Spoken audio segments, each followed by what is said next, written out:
Di Tuhan dan jemaat Tuhan, pada pagi ini kita akan belajar firman Tuhan. Firman Tuhan yang saya beri judul pengharapan yang tidak mengecewakan. Dunia seringkali mengecewakan kita, ya kan? Bahkan orang katakan teman yang dekat pun bisa mengecewakan kita. Suatu saat 2 hari lalu atau kemarin saya baca satu status di Facebook. Mungkin ada yang berteman dengan Bu Naomi, beliau buat status teman itu seperti anak tangga, ya. Tergantung apakah teman ini bisa membuat kita naik lebih tinggi atau membuat kita turun, ya kan? Anak tangga kan ada naik dan turun, ya. Tetapi kita akan percaya kalau manusia itu bisa buat naik dan buat turun, kan jelas, ya kan. Tetapi kita akan percaya di dalam Tuhan akan membuat kita semakin naik. Amin. Kita akan baca satu ayat di dalam Roma pasal 5 ayat yang ke-5. Kita akan baca sama-sama satu ayat ini. Dikatakan 1, 2, 3. Dan pengharapan tidak mengecewakan, karena kasih Allah telah dicurahkan di dalam hati kita oleh Roh Kudus yang telah dikaruniakan kepada kita. Rasul Paulus menuliskan kepada jemaat di Roma.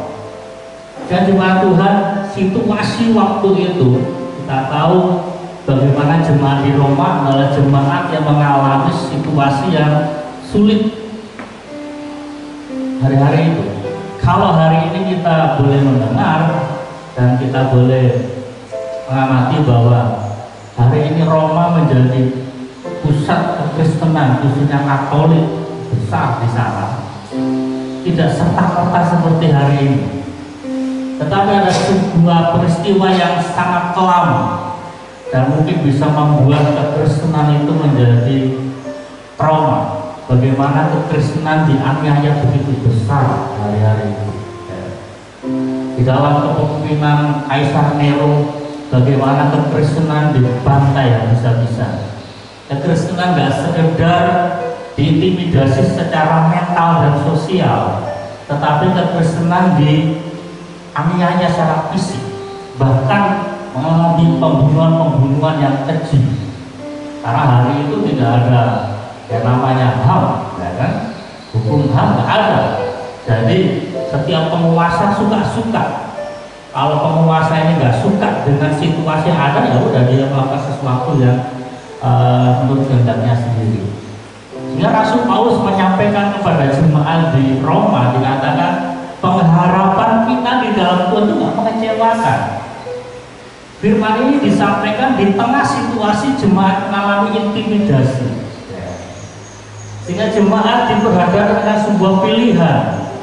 Fakta mereka mengalami intimidasi, fakta mereka menghadapi situasi-situasi yang sulit di dalam sosial masyarakat. Tetapi di sisi lain mereka diperhadapkan dengan iman kepada Yesus, bahwa dikatakan pengharapan di dalam Tuhan tidak akan mengecewakan. Dan jemaat Tuhan, berasal dari ayat ini ada sebuah kisah yang perlu kita baca menjadi dasar renungan kita pada pagi ini di dalam Injil Lukas pasal 5. Saya nggak tuliskan di atas, mari kita lihat di Alkitab kita masing-masing. Lukas pasal 5 ayat 12 sampai dengan ayat yang ke-16. Ini kisah Yesus menyembuhkan seorang yang sakit kusta. Dikatakan pada suatu kali Yesus berada dalam sebuah kota. Di situ ada seorang yang penuh kusta. Ketika ia melihat Yesus, tersungkurlah ia dan memohon, "Tuhan, jika Tuhan mau, Tuhan dapat mentahirkan aku." Lalu Yesus mengulurkan tangannya dan menjamah orang itu dan berkata, "Aku mau, jadilah engkau tahir." Seketika itu juga lenyaplah penyakit kustanya. Yesus melarang orang itu memberitahukannya kepada siapapun juga dan berkata, "Pergilah, perlihatkanlah dirimu kepada imam dan persembahkanlah untuk pentahiranmu persembahan seperti yang diperintahkan Musa sebagai bukti bagi mereka. Tetapi kabar tentang Yesus makin jauh tersiar, dan datanglah orang banyak berbondong-bondong padanya untuk mendengar dia dan untuk disembuhkan dari penyakit mereka. Akan tetapi ia mengundurkan diri ke tempat-tempat yang sunyi dan berdoa. Dan jemaat Tuhan,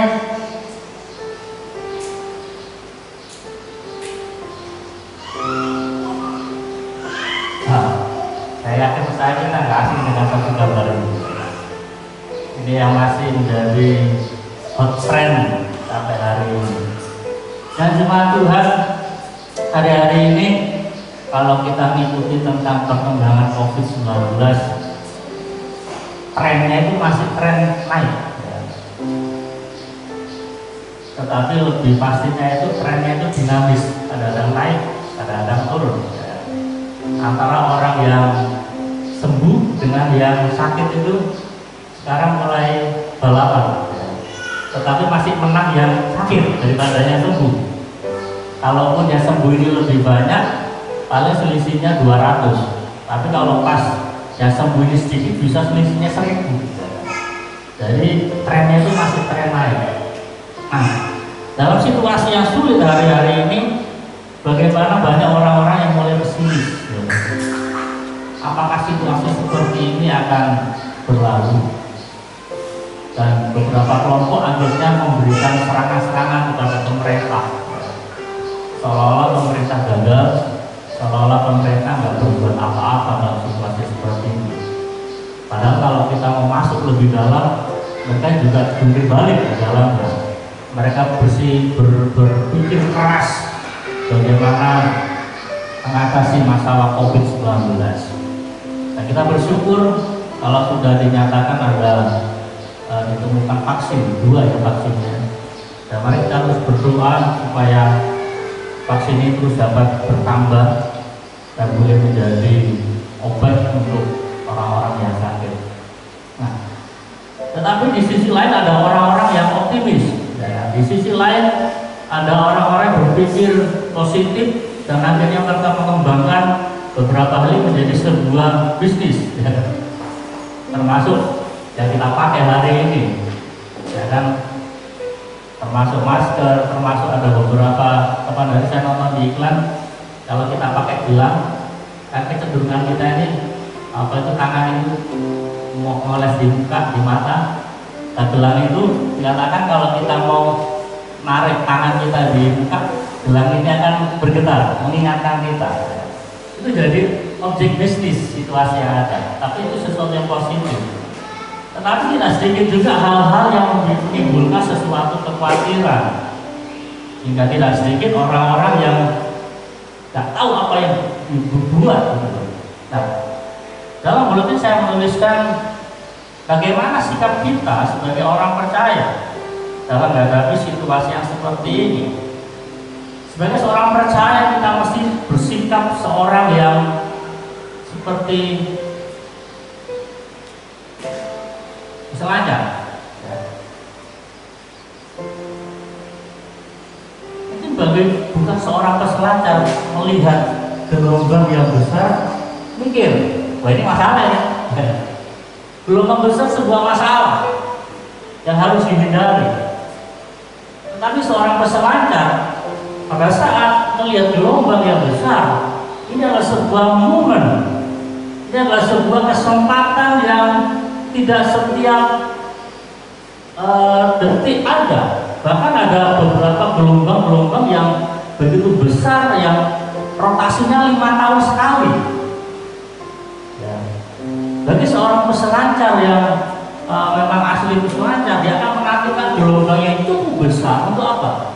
Untuk dia meraih sebuah prestasi. Dia mau ambil sebuah momen yang sangat penting. Nah, maksud daripada apa yang saya sampaikan pada hari ini, situasi yang sulit terjadi hari-hari ini di tengah pandemi COVID-19, mari kita jadikan momen ini adalah sesuatu untuk mewujud nyatakan iman kita, mewujud nyatakan kasih kita kepada sesama, mewujud nyatakan pengharapan kita. Kalau orang lain bersikap pesimis, karena kita sebagai orang-orang percaya, kita harus optimis gitu. Kalau orang lain dalam sebuah ketakutan, maka kita mesti hadir untuk memberikan sebuah penyemangat.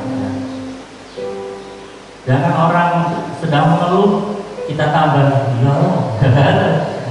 orang lain sedang lemah, tambah jatuh lagi. Harusnya kita sebagai orang-orang percaya, kita hadir dalam momen-momen yang sulit untuk memberikan semangat baru bagi mereka. Nah, dan jemaat Tuhan, melalui perenungan ini kita akan belajar tentang apa yang dilakukan oleh orang kusta tadi. Ada sesuatu yang menarik dalam kisah ini. Di dalam aturan hukum Taurat, orang yang sakit kusta dia nggak boleh ada dalam kota. Dia harus tinggal jauh di luar kota. Dan kalaupun dia ketemu dengan orang, dia harus katakan najis, najis. Tetapi dalam kisah ini tidak banyak memberikan penjelasan kepada kita. Dan saya baca beberapa buku-buku, mereka juga bingung. Mengapa orang kusta ini bisa masuk kota dan mendekati Yesus? Ini sebuah misteri. Padahal di dalam aturannya, orang sakit kusta itu dia harus tinggal di luar kota. Dan kalaupun dia kalau ketemu orang, dia mengatakan najis, najis, supaya orang tidak mendekati dia. Tetapi kita belajar daripada orang kusta ini, dikatakan bahwa dia mau datang kepada Yesus. Dan jemaat Tuhan,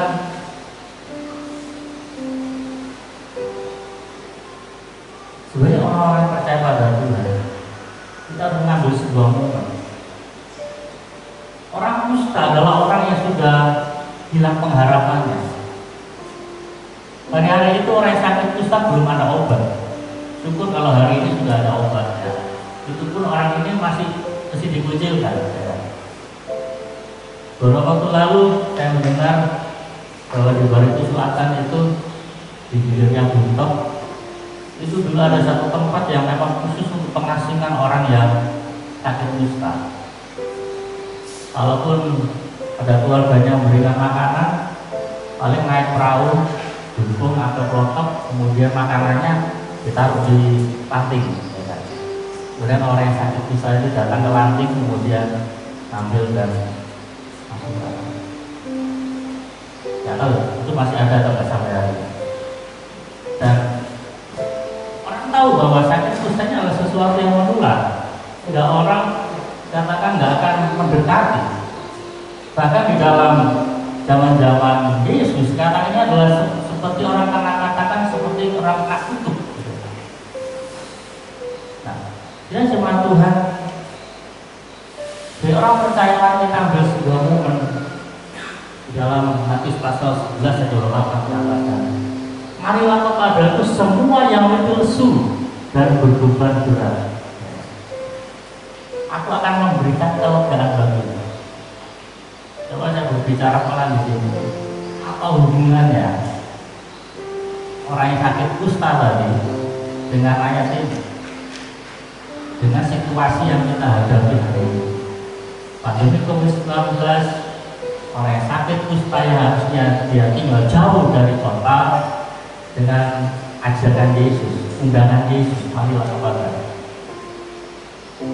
Apa yang kita hadapi hari-hari ini dapat membuat kita sesak badan, dapat membuat kita sesak napas.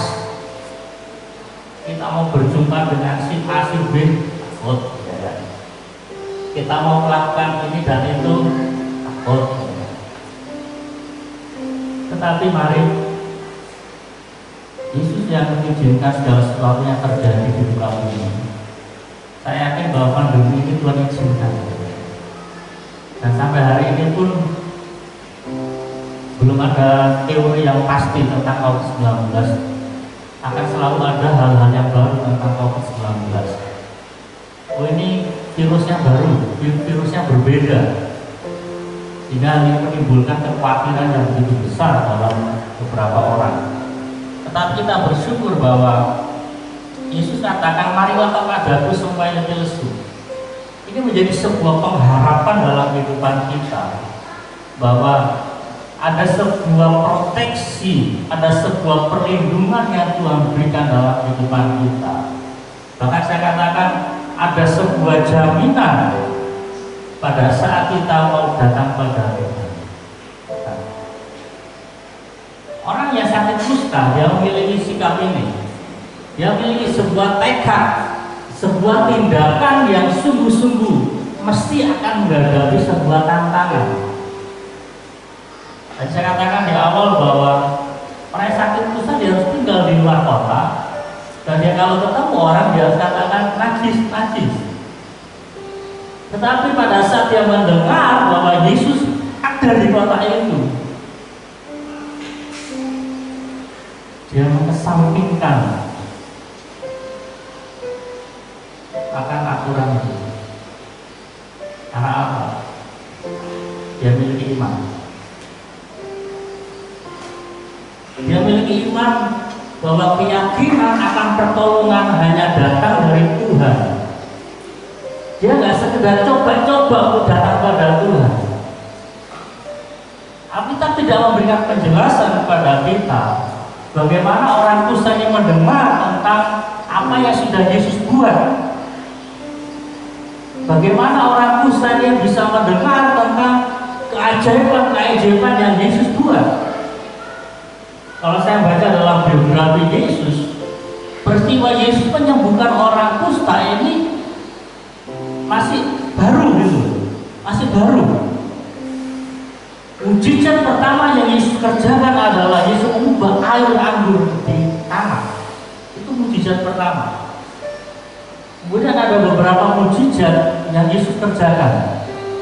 Nah, dari beberapa peristiwa ini ditangkap, didengar oleh orang kusta ini, yang muncullah iman ini. Dia memiliki iman kalau saya berjumpa dengan Yesus, dengan sedikit menggeser sebuah peraturan bahwa saya orang najis, saya orang kusta harus menjauh dari perkumpulan orang banyak. Dia memiliki iman, dia memiliki sebuah keyakinan bahwa kalau saya berjumpa dengan Yesus, saya pasti sembuh. Nah, ini diperlukan sebuah tekad dan iman dalam kehidupan kita. Dalam kehidupan kita ada beberapa pergumulan-pergumulan yang harus kita hadapi. Kadang-kadang kita diberhadapkan dengan situasi ini. Apakah kita berhenti ataukah kita maju terus? Tetapi saya punya pernyataan seperti ini.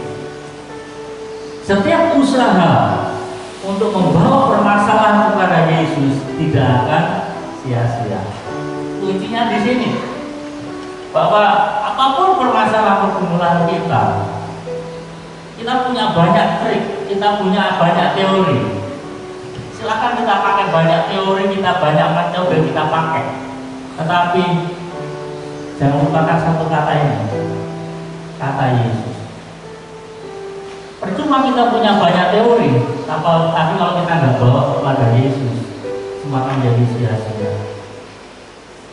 Teori kita, metode kita akan sia-sia kalau kita tidak membawanya kepada Yesus. Bahkan orang katakan tindakan kita tindakan konyol. Karena apa? Kita tidak membawanya kepada Yesus. Sehingga surat Yakobus mengingatkan kepada kita, kamu punya rencana tahun ini akan pergi ke sana, akan melakukan ini dan itu, ya kan? Kita ingat ayat itu. Tetapi engkau tidak melibatkan Tuhan. Nah, dan jemaat Tuhan, pergumulan permasalahan kita dalam kehidupan kita, jangan sampai kita melupakan satu kata ya. Mari kita bawa kepada Yesus. Orang kusta dia tidak sia-sia. Tindakannya sedikit melanggar aturan hari itu. Karena dia harusnya tinggal di luar kota, tapi dia bisa merobos kerumunan Yesus. Ini gak gampang. Dia menghadapi tantangan. Tantangan apa? Dari orang-orang yang mengelilingi Yesus. Karena pakaiannya berbeda, dia punya penyakit, tetapi dia punya tekad dan iman. Kalau saya berjumpa dengan Yesus, saya akan mengalami pertolongan. Perkara kedua yang kita pelajari, yaitu Yesus mengajarkan tentang ketaatan terhadap hukum Allah. Kita lihat di dalam bacaan kita tadi,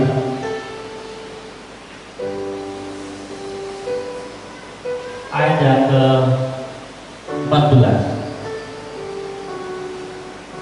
Yesus melarang orang itu memberitakannya kepada siapapun juga dan berkata, "Pergilah, perlihatkanlah dirimu pada imam dan persembahkanlah untuk pentahiran persembahan seperti yang diperintahkan Musa sebagai bukti bagi mereka."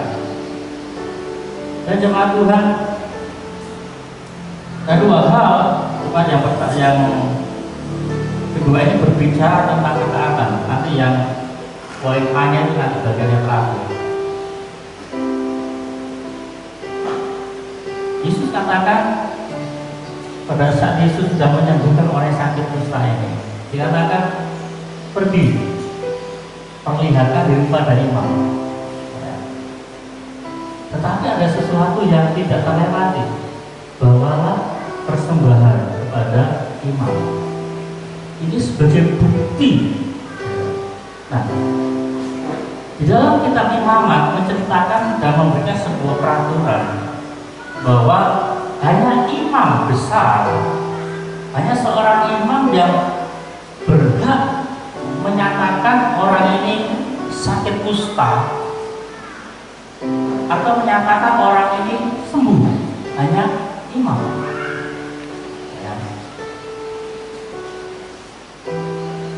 Yesus sementara mengajar kepada orang sakit kusta bahwa memang yang menyembuhkan aku, tetapi orang yang memiliki kewenangan untuk menyatakan pentahiran adalah imam. Artinya apa? Yesus sementara mengajar kepada orang kusta dan kepada kita semua bahwa saya dan saudara hidup dalam sebuah hukum, baik hukum negara maupun hukum Allah. Nah, pada saat kita mentaati sebuah hukum, maka hukum itu akan menolong kita. Hukum itu akan mengajarkan jalan-jalan menuju kita kepada firman Allah. Mazmur sampaikan ini kepada kita. Mazmur pasal 25 ayat 9. Ia membimbing orang-orang yang rendah hati menurut hukum dan mengajarkan jalannya kepada orang-orang yang rendah hati. Kalau kita baca konteks keseluruhan daripada pasal ini adalah berbicara tentang situasi atau kondisi Daud. Dan di dalam ayat berikutnya itu yang saya suka, dikatakan kepada orang yang bergaul karib ia akan menyatakan perjanjian. Itu ayat yang berikutnya. Tapi nggak saya sampaikan pada kita. Daud sementara meminta perlindungan. Daud sementara meminta pengampunan dosa. Konteks ayat ini berbicara bagaimana Daud dia datang kepada Tuhan, yang minta pengampunan, yang minta perlindungan. Tetapi dalam salah satu isi doanya dikatakan ia menyatakan bahwa ia membimbing orang-orang yang hati menurut hukum. Mengapa Daud berdosa? Karena dia melanggar hukum Allah. Sehingga dia tidak sekedar meminta pengampunan pada Tuhan, tetapi dia katakan ia perlu juga dibimbing menurut hukum yang Tuhan berikan dalam hidupnya. Dan jemaat Tuhan, berikutnya kita akan lihat bahwa dalam kisah ini Yesus mengajarkan tentang ketaatan hukum Allah. perlu kita ketahui bahwa ada sebuah sudut pandang yang mesti kita rubah. Pada saat kita mentaati hukum Allah, seharusnya ini sebagai bukti ucapan syukur kita pada Tuhan. Loh Pak, kita mentaati hukum ucapan syukur ya. Mari kita bayangkan suatu saat pada saat Yesus berjalan, datang orang yang kaya, dia katakan, guru yang baik, bagaimana saya mendapatkan hidup yang kekal? Ini orang sudah punya segala sesuatunya, materi punya, rohanian juga gak oke. Kenapa saya katakan rohaninya oke? Sebab pada saat Yesus berkata kepada orang ini, katakan, ya kamu udah mendengar, jangan mencuri, jangan membunuh, jangan bersaksi dusta, jangan berzina. Apa yang orang katakan? Guru, semuanya itu sudah aku lakukan. Boy. Ada di antara kita yang gak pernah bohong. Orang ini katakan, semuanya itu sudah aku lakukan sejak aku dari masa mudaku. Dia gak pernah bohong, dia gak pernah mencuri, dia gak pernah membunuh, dia gak pernah melakukan. Pokoknya 10 hukum Taurat itu dia lakukan.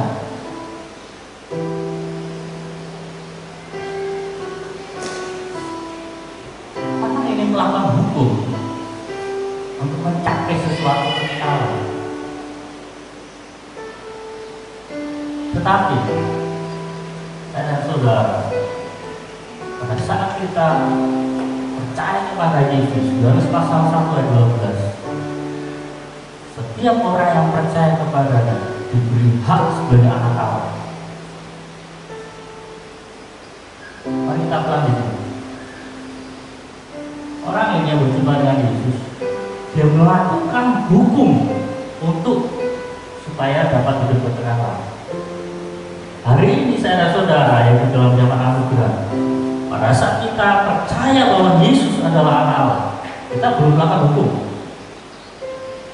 Ya, kita belum melakukan itu. Kalau kita katakan dengan kita percaya kepada Yesus, kita boleh hidup yang kekal. Rasul Paulus katakan, pada saat kita masih berdosa, pada saat kita masih jauh daripada Allah, Yesus sudah menyediakan keselamatan itu. Nah pertanyaannya, bagaimana dengan hukum Allah? Apakah kita tidak perlu melakukan? Salah tafsirnya kan di sini. Saya selamat oleh cara Yesus, sehingga gak perlu saya melakukan hukum Allah. Itu salahnya. Lalu apa gunanya kita melakukan hukum Allah? Sebenarnya ucapan syukur. Ada sebuah hukum yang mesti kita perbaiki dalam pola pikir kita, bahwa pada saat kita mentaati hukum Allah, bukan untuk mencapai kekekalan, bukan untuk mencapai keselamatan pada saat kita melakukan hukum Allah, tetapi sebagai ucapan syukur karena kita beroleh keselamatan karena anugerah daripada-Nya. Kalau hari ini kita mengerjakan hukum Allah untuk mencari keselamatan, saudara berdosa bawa ke gereja kambing. Minimal saudara mesti bawa burung tekukur. Nanti kita perdamaikan dengan dia. Kalau orang yang sugih, orang yang kaya, bawa lembu. Habis itu lembu di peternakan.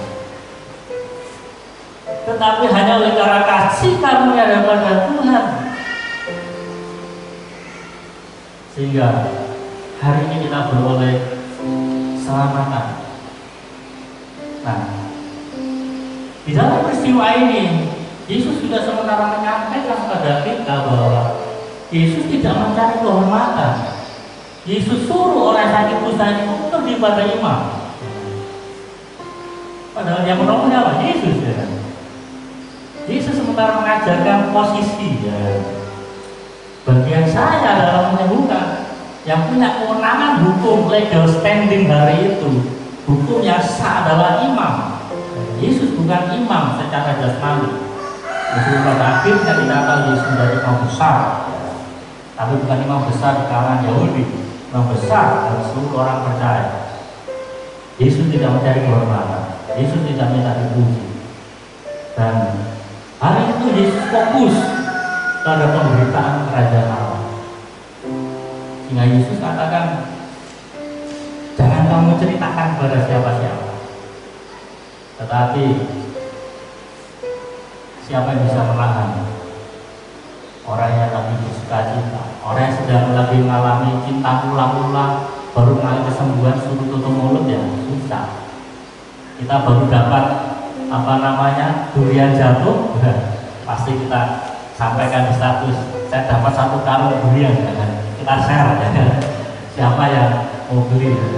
Apalagi orang sakit kusta ini, dia puluhan tahun, bertahun-tahun dia hidup dalam pengasingan, hidup tanpa pengharapan, dan hari itu cukup dengan katakan aku mau jadilah kotamu. Otomatis dia akan ceritakan semua orang. Dan jemaat Tuhan, tetapi kita belajar satu hal, bahwa pada saat saudara menjalankan hukum Allah, maka hukum Allah yang dijalankan dengan sukacita dinyatakan akan membentuk tabiat manusia baru kita di dalam kehidupan kita. Saya kasih gambaran seperti ini. Pada saat saya masih di asrama di SDT Tawamangun, ada 2 kelompok yang muncul, meskipun yang kelompok kecil ini diharapkan tidak banyak. Namanya asrama penuh dengan aturan, tidur maksimal jam 10 malam, tidur nggak tidur lampu dimatikan, tidak ada belajar lagi, tidak ada aktivitas. Anjing yang sudah tahu, kalau anjing Doberman yang kalau berdiri itu setinggi saya, itu dilepas. Ditambah anjing herder, 2 anjing ini dilepas kalau sudah jam 10 malam. Artinya mahasiswa nggak bisa kulipan keliling asrama, nggak bisa. Bangun pagi langsung alarm bunyi, kring gitu. Bukan nada yang senandung enak, tapi nada kring, sehingga kaget harus bangun. Kemudian doa pagi bersama, kemudian ada jam kerja, makan pun diatur jam-jamnya. Sehingga muncul satu kata yang tidak enak hari itu. Kita ini hidup di penjara suci. Dan itu akhirnya direspon sama beberapa staf. Kalau kalian katakan asrama ini penjara suci, berarti kalian punya responnya salah pada pasukan di asrama. Pada saat berespon salah dengan aturan-aturan yang ada, akhirnya apa? Pada saat keluar atau liburan, keluar dari asrama, maka sesuatu yang baik yang dilakukan di asrama tidak akan dilakukan di luar. Semua peraturan-peraturan di asrama tidak membentuk karakter dan tabiat seorang hamba Tuhan. Seharusnya dan diharapkan hari itu semua peraturan di dalam asrama dapat membentuk karakter seorang hamba Tuhan seperti apa, tentang kedisiplinan, disiplin banyak hal, baik disiplin belajar, disiplin hal-hal rohani, masalah doa, masalah semuanya diatur dengan harapan bahwa nanti kalau sudah lulus atau keluar dari asrama ini akan dipakai sebagai modal untuk pelayanan. Sehingga muncul juga sebuah ungkapan bagi mereka yang berespon salah terhadap aturan di asrama, maka seperti kuda yang lepas kandang, dan akhirnya tidak mengubah. Sia-sia dia ada di asrama 2 tahun bahkan 4 tahun sia-sia. Karena apa? Segala sesuatu yang diterapkan di asrama tidak dapat membentuk tabiatnya menjadi seorang hamba Tuhan. Hal yang sama juga dalam kehidupan kita. Pada saat saudara menjalankan hukum Allah, kalau dengan rasa terpaksa, dengan kekuatan kita sendiri, maka tidak akan mengubah tabiat kita. Kita dulu yang suka bohong, ya pasti tetap bohong. Kita dulu yang suka mencuri, ya tetap mencuri. Dulunya suka minum mabuk, ya tetap masih minum mabuk. Karena kita menjalankan hukum ini bukan dengan sukacita, bukan dengan sebuah kesadaran. Ini sebagai bukti rasa syukur saya pada Tuhan. Karena Tuhan sudah menyelamatkan saya melakukan hukum untuk saya menyenangkan hati Tuhan. Sehingga dengan berat hati, segala sesuatu kalau kita lakukan dengan berat hati, ya sulit. Itu menjadi sebuah gaya hidup dalam kehidupan kita. Perkara yang ketiga, ini yang gak kalah penting, fellowship versus popularitas.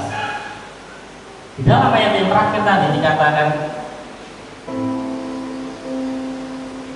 tetapi kabar tentang Yesus makin jauh tersiar, dan datanglah orang banyak berbondong-bondong kepadanya untuk mendengar dia, untuk disembuhkan dari penyakit mereka. Hal ini karena orang sakit kusta ini gak bisa tutup mulut, dia cerita. Nah, pada saat orang banyak mencari Yesus, apa yang dilakukan Yesus? Ayat yang ke-16, akan tetapi yang mengundurkan diri ke tempat-tempat yang sunyi dan berdoa. Poin yang ketiga saya aplikasikan dalam keluarga kita. Lalu kisah ini Yesus mengajarkan betapa pentingnya sebuah fellowship dibandingkan dengan sebuah popularitas. Saudara tahu popularitas? Kita populer. Hari-hari ini ada banyak orang-orang yang mencari popularitas. Duit punya, ya. Kekuasaan punya. Tapi kalau belum populer, rasanya kurang. Tetapi Yesus tidak mencari popularitas. Yesus tidak mencari kepopuleran dalam hidupnya. Pada saat ada sebuah momen untuk dia memperkenalkan diri lebih besar lagi, katakan Yesus justru mengundurkan diri. Yesus menjauhkan diri. Dia mau bangun fellowship, dia bangun persekutuan dengan Bapa di surga. Nah, dan firman Tuhan tadi sudah saya katakan bahwa Yesus tidak mencari akan keuntungan untuk dirinya, dia tidak mencari hormat. Hal ini juga kiranya boleh menjadi sebuah teladan dalam kehidupan kita. Di buku ini saya tuliskan ini. Sebagai keluarga Kristen, jangan lupa untuk membangun fellowship dengan anggota keluarga. Ya. Di tengah kesibukan atau pekerjaan, mari kita buat waktu khusus untuk membangun fellowship bersama keluarga inti. Siapa keluarga inti? Suami, istri, anak-anak.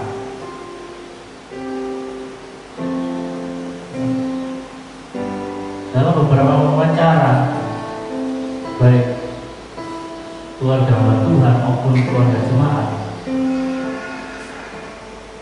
salah satu pandangan yang mereka sampaikan, mengapa mereka menjadi anak yang nakal, bahkan sampai mereka terjebak dalam narkoba karena kedua orang tua sibuk.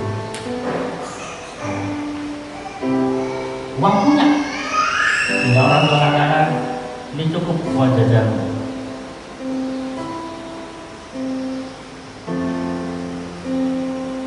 Saya di asrama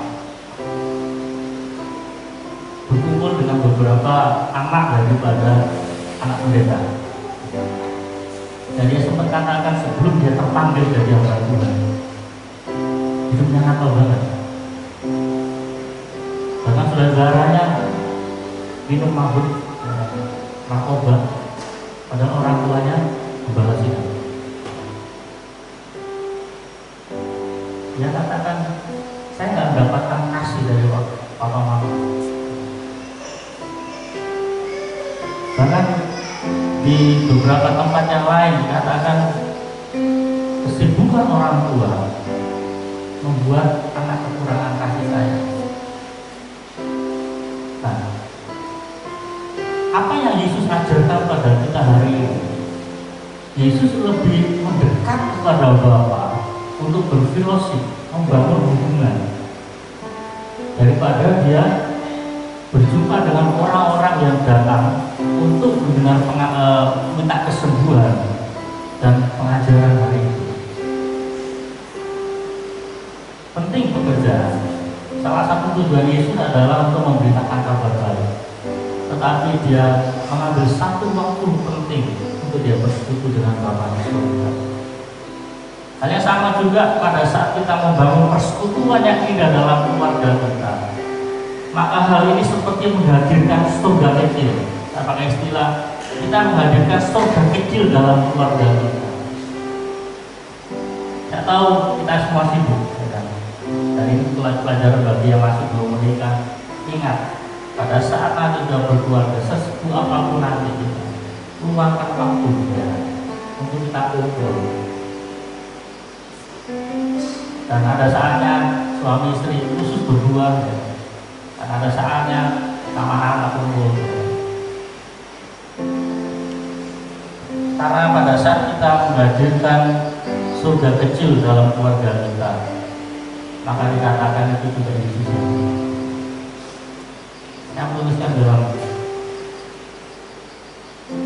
bersekutu dengan Bapa di surga merupakan sumber kekuatan dan kunci sukses berjalan di dalam kehendak Bapa.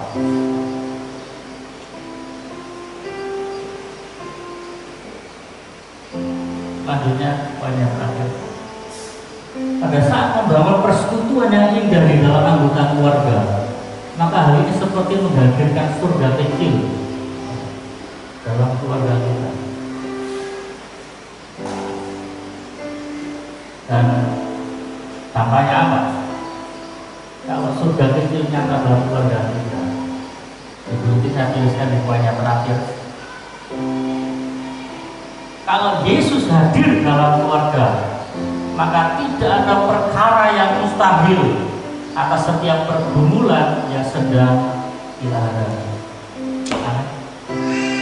Kalau Yesus hadir dalam keluarga kita, bukan berarti masalah tidak ada, bukan berarti pergumulan tidak ada. Semua itu masih ada. Selama kita masih hidup di muka bumi, pergumulan, masalah masih ada. Tetapi kalau Yesus hadir dalam keluarga kita, maka tidak ada perkara yang mustahil. Semua dapat kita selesaikan.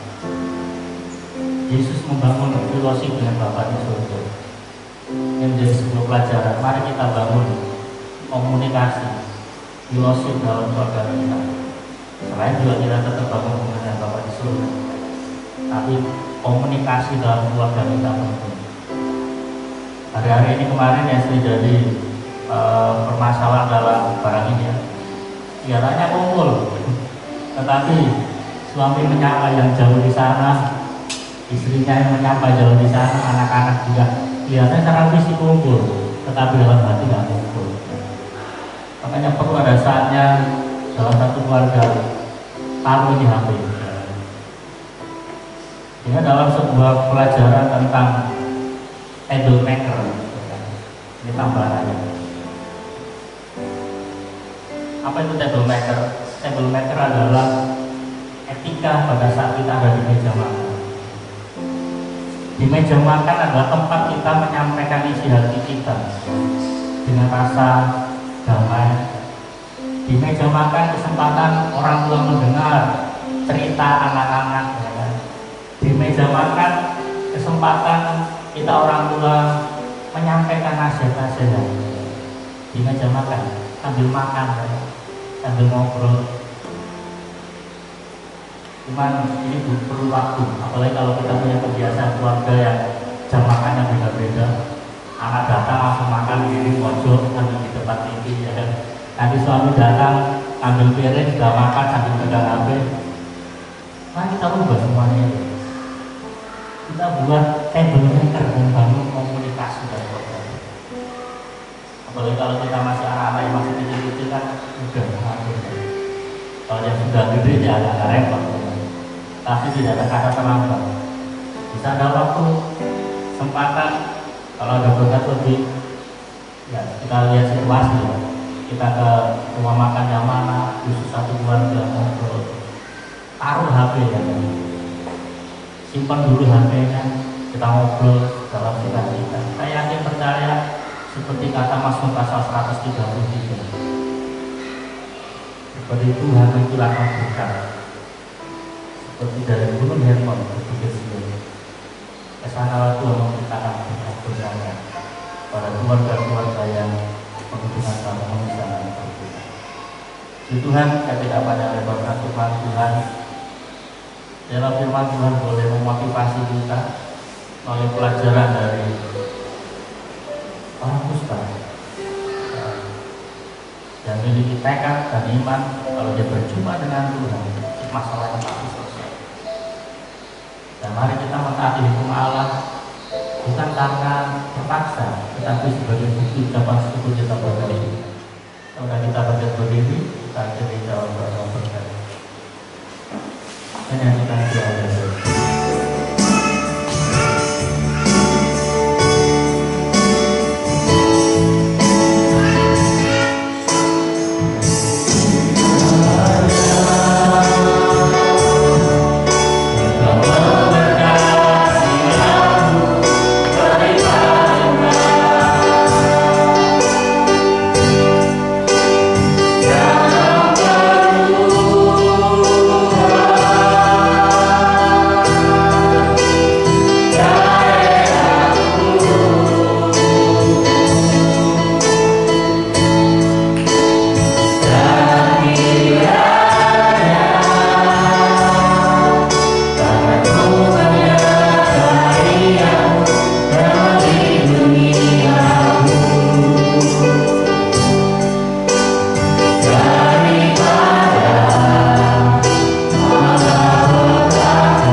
Bapa, terima kasih.